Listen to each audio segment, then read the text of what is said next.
Now it's time to start a little side project, as necessity calls for it. I'm going to make a paddock starter, the two roller type which uses a car starter motor to basically spin the back wheel so you can bump start the bike. Here you can see me working out the basic dimensions. I won't be doing a drawing for this, I shall be making it up as I go along, trying as much to use bits and pieces I have lying around the workshop. But first of all I must thank Jeff for the two rollers that he sent me all the way from America. These are wider than I could find on the internet in Europe and are absolutely perfect for the job I hope they'll work for. Again Jeff, thanks very much. So basically I'm starting off here by working out the width of the paddock starter. I'm going to be using these pillar block bearings which are slightly self-aligning, and as I said before, just basically making it up as I go along. There'll be a steel frame that supports these bearings, and then hung off to one side will be a starter motor and a chain linking the two rollers together to give drive to the both. I did toy with the idea of using this pre-engaged starter which I had lying around, but I think it's going to be too difficult, mainly because of the nose on it.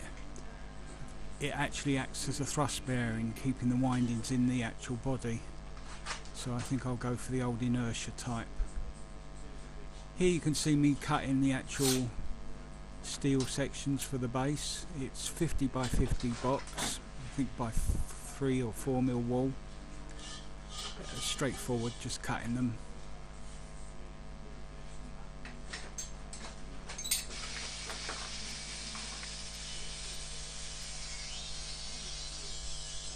I'm using an angle grinder because I just broke my last bandsaw blade and I can't be bothered going into town to get a new one.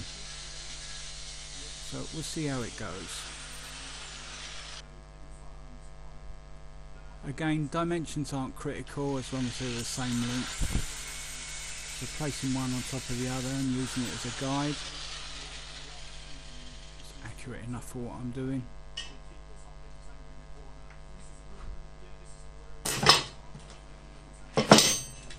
Then with these two rails cut, I'm replacing the bearings. Again, just getting into my head what size I want it to be and the best way of assembling it.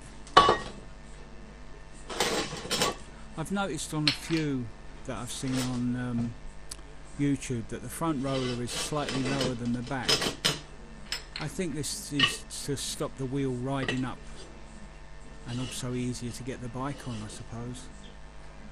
So I might go for a similar version here.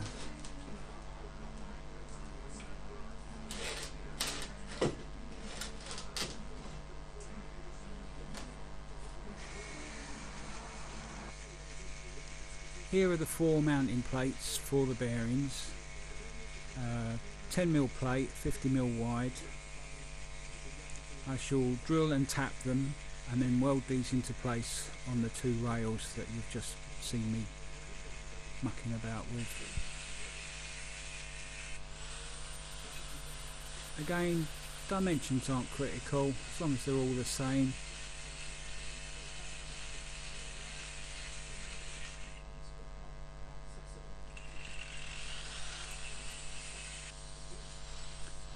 Cleaning up the ground edges so that I don't catch me or cut myself on them. Also making welding a bit easier if you have a nice clean edge to weld to.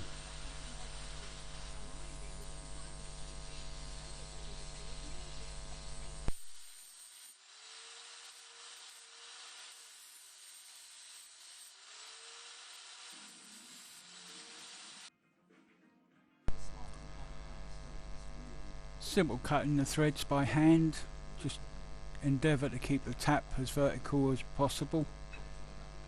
All 4 plates were done in exactly the same way, and then a quick trim with the deburring tool.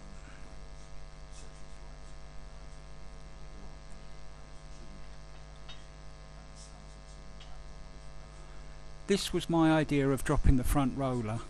I thought if I cut the rail at an angle and welded the plate on at an angle, it would drop it by an inch, maybe inch and an eighth. So trim off the wedge using the plate as a guide. I did this to both rails.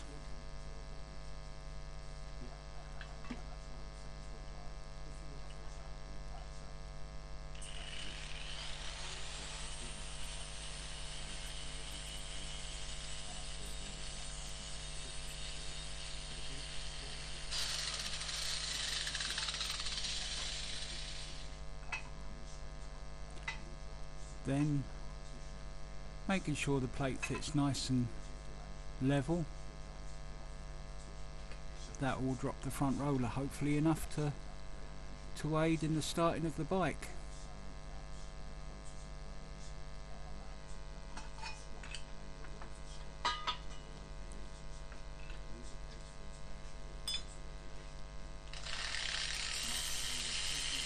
Quick clean up, just make sure everything's flat, and then heavily tacked into place so that they don't fall off later.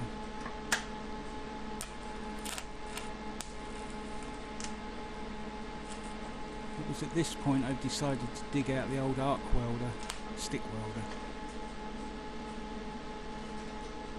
as these welds don't have to be pretty, they just have to be strong, which describes my welding with an arc welder to the T.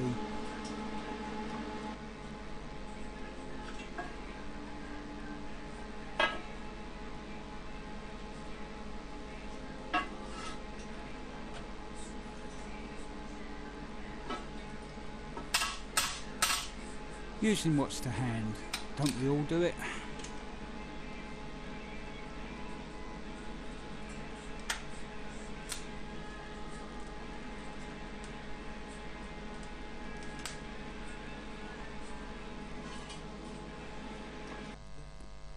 And there's the front roller tipped down a bit. And this is where I'm finding the placing of the rear plates for the rear bearings.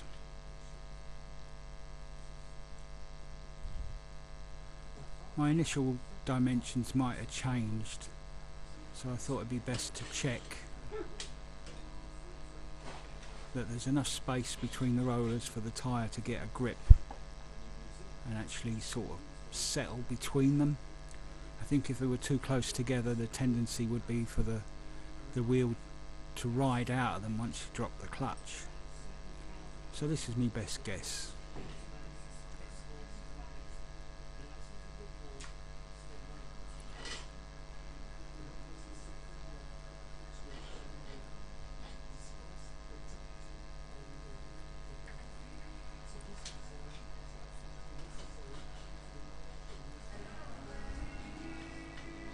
And with those plates heavily tacked, I drilled the holes through the box section underneath and then tapped the plates and the box section in one go.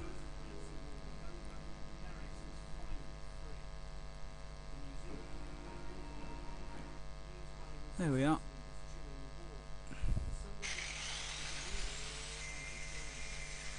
Now the cross pieces. These are just braces to go across, hold the frame square.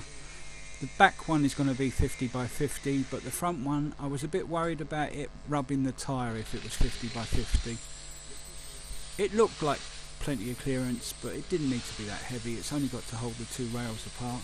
And again, if you look on the internet, a lot of the paddock starters have aluminium side plates with a bit of studding holding them, so I don't think there's much side loading on these machines.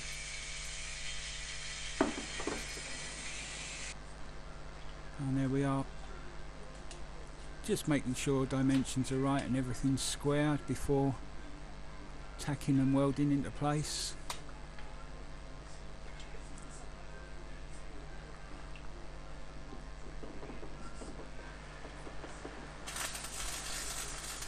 And now I'm stick welding, which I haven't done in a few years. Was never that good at it, but strong enough welds, just not pretty. Lack of practice, I would expect.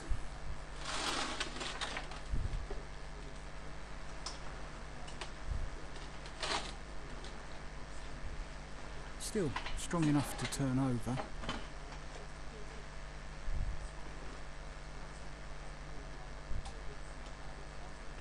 Also, I should put a new earth clamp on it. I've actually got one sitting in a drawer. I won't say how long.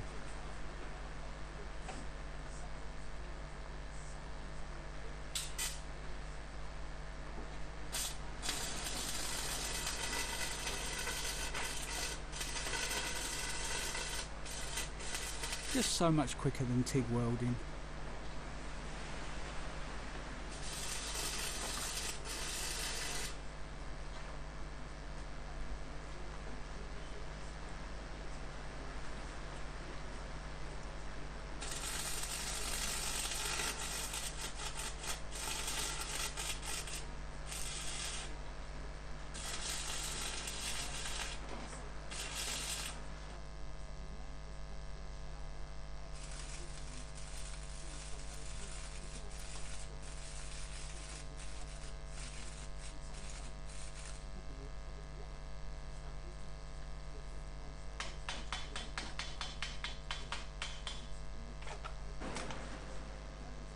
And there we have the basic base frame. 2 angle bearings on the front, 2 cross members and 2 rails. Next step is to modify the rollers, to turn them into drive rollers. Hopefully it won't be too long before I get at them. That's it for now. Thanks for watching.